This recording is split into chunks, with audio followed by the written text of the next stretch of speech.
Hey everybody, this is Erica from the Classy Climb blog. I just had to get in here and say, listen, I know if you're on Facebook, you're online, you're going to be like, racism's a big problem in America. No, it's not. It is, but it's not. We have a much more complex, diverse America than you ever will believe, and there's a ton of things going on. Really, we have four Americas. You know, people try to say there's the haves and the have-nots, and it's two Americas, and you have the flyover country, and then Los Angeles and New York. No. You're totally oversimplifying that thing, and it's much bigger than this political season lets you believe. Okay, so we have four, and we're gonna break it down. I'm using these terms from a book, Eugene Robson, Disintegration, but it actually applies to all America if you really actually, flesh out the book a little bit. Four Americas, right? We have the abandoned, the mainstream, the emergent, and the transcendent. Apologize on the spelling. Give me a break. But abandoned is the people making 10 to 31,000 a year. Depends where you are in this country, but teen pregnancies, dropouts, no work, underskilled, kind of lost hope, kind of frustrated.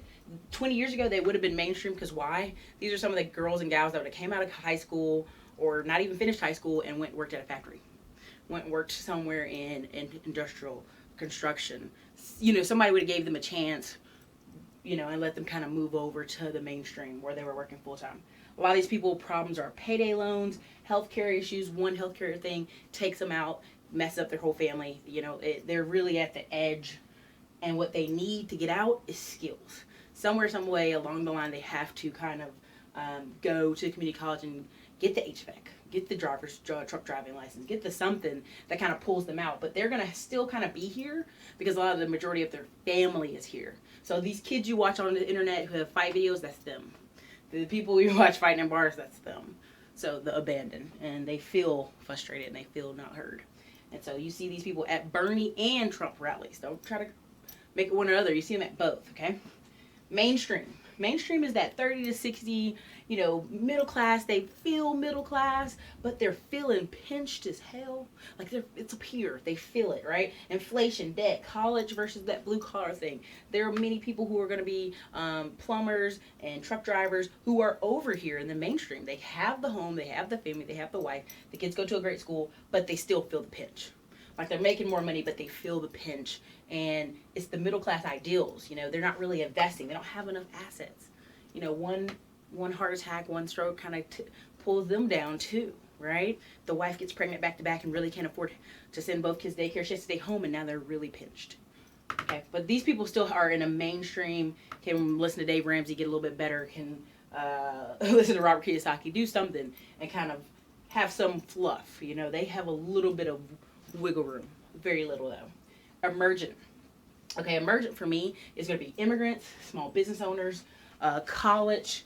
Their definition, if you read a lot of articles lately, is the college upper middle class, the engineers, the hipsters with money, the married with money, like both spouses are high income earners. They're not feeling the pinch as bad. They're in that 70, 120,000 range.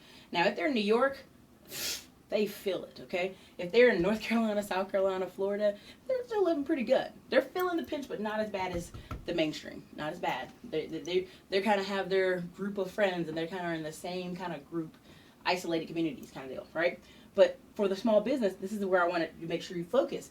1 in 10 Asians in America own a business. 1 in 34 whites. 1 in 54 Hispanics, and 1 in 5 blacks.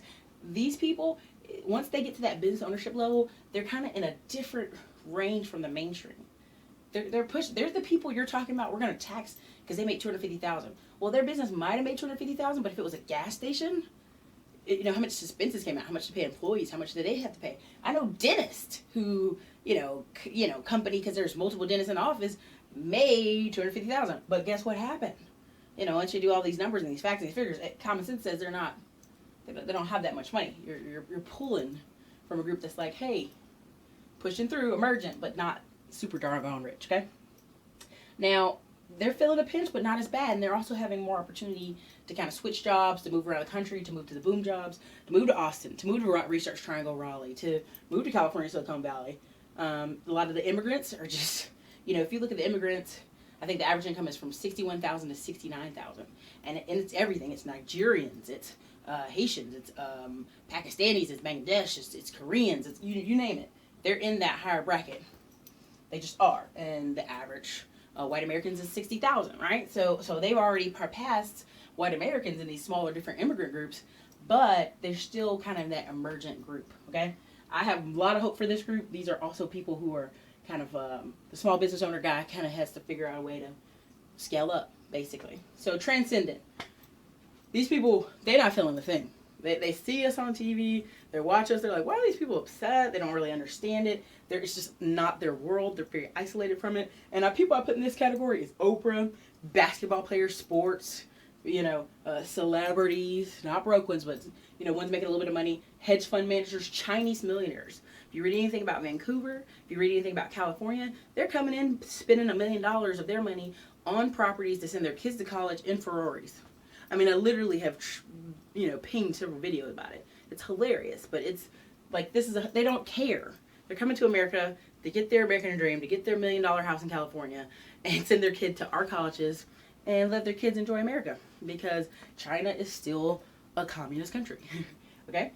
Isolated communities, right now in parts of Texas, there are whole Chinese little communities where they come and kind of bought up everything and insulate each other into a little bubble, Same thing's happening in Miami. Not so much Asians, but Argentines, Brazilians, Chilean people who've made a lot of money, business owners. They've come and bought up parts of Miami, parts of South Florida, and they just kind of interact with each other.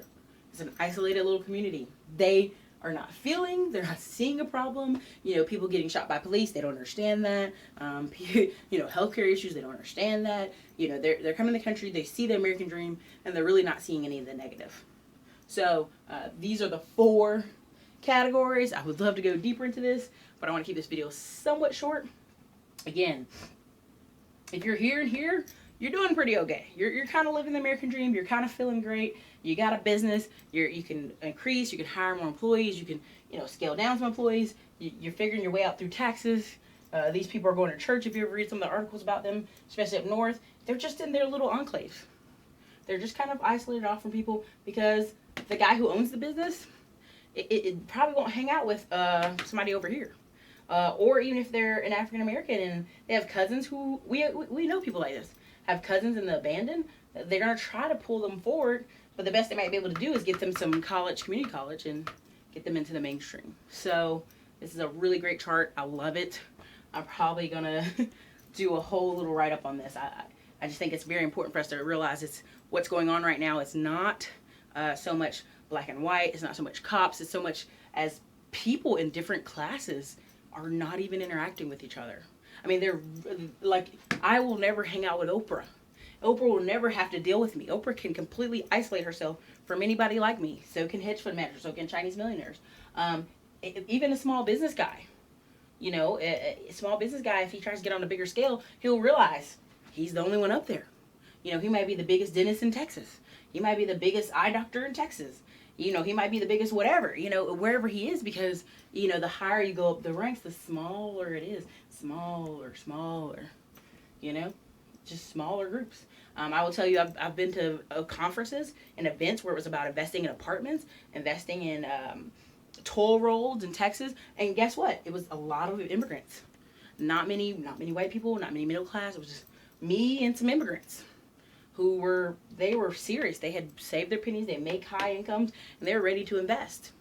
So it's a whole different world over here for Emergent. And the mainstream, a lot of people are here, and they're feeling the inflation at the grocery store. They're feeling the inflation, kids' private schools, all that good stuff. They're feeling it, all right? They're feeling it. The abandoned, they're just like, what the heck is going on? They have access to Apple phones and nice shoes and comfortably poor is what we would call them here in America, but they can't find a way out of that. There's a great book called Nickeled and Dimed. It fit under this. Bait and Switch would fit under this. So these are great books to check out. You guys, this is Erica, Classy Clown Blog. You guys have a great night.